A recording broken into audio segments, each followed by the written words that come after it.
పాకిస్తాన్ ఐక్యరాజ్యసమితి security council UNSC counter terrorism కమిటీలో vice chairman గా నియమితమైంది. అంతేకాదు తాలిబాన్ కు సంబంధించిన శాంక్షన్స్ కమిటీ చైర్ గా కూడా ఎన్నికైంది. అసలు ఇప్పుడు ప్రశ్న ఏమిటంటే ఇది భారత్ కు ముప్పు కలిగిస్తుందా? ఈ నియామకం వెనుక ఉన్న రాజకీయ డైనమిక్స్ ఏమిటి? ఈ వీడియోలో మనం ఈ విషయాన్ని లోతుగా చర్చిద్దాం. సో ఈ వీడియోను చివరి వరకు చూసి మీ అభిప్రాయాలను కామెంట్స్ లో తెలియజేయండి. ముందుగా ఈ నియామకం గురించి కొంచెం అర్థం చేసుకుందాం. జూన్ 4, 2025 నాడు ఐక్యరాజ్య సమితి సెక్యూరిటీ కౌన్సిల్ తన సబ్సిడరీ బాడీస్ కు చైర్లను నియమించింది. ఈ సందర్భంలో పాకిస్తాన్ కు 1988 తాలిబాన్ శాంక్షన్స్ కమిటీని చైర్ గా మరియు 1373 కౌంటర్ టెర్రరిజం కమిటీగా. ఈ కమిటీలు ఏమిటంటే తాలిబాన్ కు సంబంధించిన వ్యక్తులు లేదా సంస్థలపై ఆస్తుల ఫ్రీజ్, ట్రావెల్ బ్యాన్, ఆయుధ నిషేధం వంటి ఆంక్షలను అమలు చేస్తాయి. అలాగే కౌంటర్ టెర్రరిజం కమిటీ ప్రపంచవ్యాప్తంగా ఉగ్రవాద నిరోధక చర్యలను పర్యవేక్షిస్తుంది. ఇక్కడ ఆసక్తికరమైన విషయం ఏంటంటే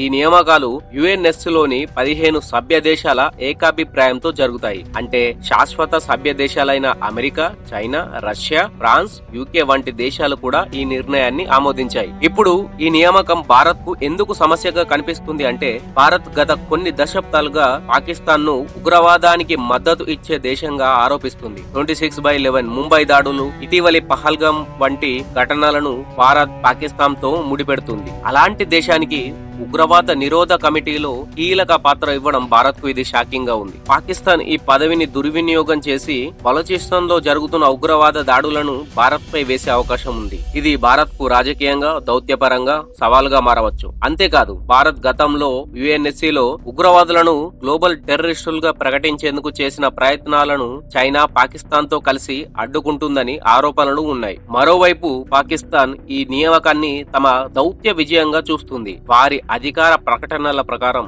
ఇది పాకిస్తాన్ యొక్క ఉగ్రవాద నిరోధ చర్యలకు అంతర్జాతీయ గుర్తింపు అని తెలియజేస్తుంది. అంతేకాదు భారత్ తమపై చేస్తున్న ఆరోపణలను పాకిస్తాన్ తిరస్కరిస్తూ భారత్ లోని తీవ్రవాద గ్రూపులకు భారత్ మద్దతిస్తుందని ఆరోపిస్తుంది. ఎక్స్ లో కొందరు పాకిస్తానీ యూజర్లు ఈ నియామకాన్ని స్ట్రాటజిక్ విజయంగా అభివర్ణిస్తున్నారు. ఇప్పుడు ఒక కీలక ప్రశ్న, ఈ నియామకం భారత్ కు నిజంగా ముప్పు కలిగిస్తుందా? నా అభిప్రాయంలో ఇది 2 కోణాల నుండి చూడాలి. ఒకవైపు పాకిస్తాన్ ఈ పదవులను దుర్వినియోగం చేసే అవకాశం ఉంది, ముఖ్యంగా బలూచిస్తాన్ లేదా ఇతర సమస్యలపై భారత్ ను టార్గెట్ చేయడానికి. మరోవైపు ఈ కమిటీలో నిర్ణయాలు ఏకాభిప్రాయంతో తీసుకోబడతాయి. అంటే పాకిస్తాన్ ఒక్కటే ఏదైనా చేయలేదు. ఫ్రాన్స్, రష్యా వంటి ఇతర దేశాలు కూడా వైస్ చైర్లుగా ఉన్నాయి మరియు అల్జీరియా కూడా కౌంటర్ టెర్రరిస్ట్ కమిటీ చైర్ గా ఉంది. అంతేకాదు భారత్ గతంలో 2021-22 సంవత్సరంలో UNSC counter terrorism committee chair గా కూడా పనిచేసింది మరియు ఉగ్రవాద నిరోధకంలో తన స్థానాన్ని బలంగా నిరూపించింది. కాబట్టి ఈ నియామకం ఒక దౌత్యపరమైన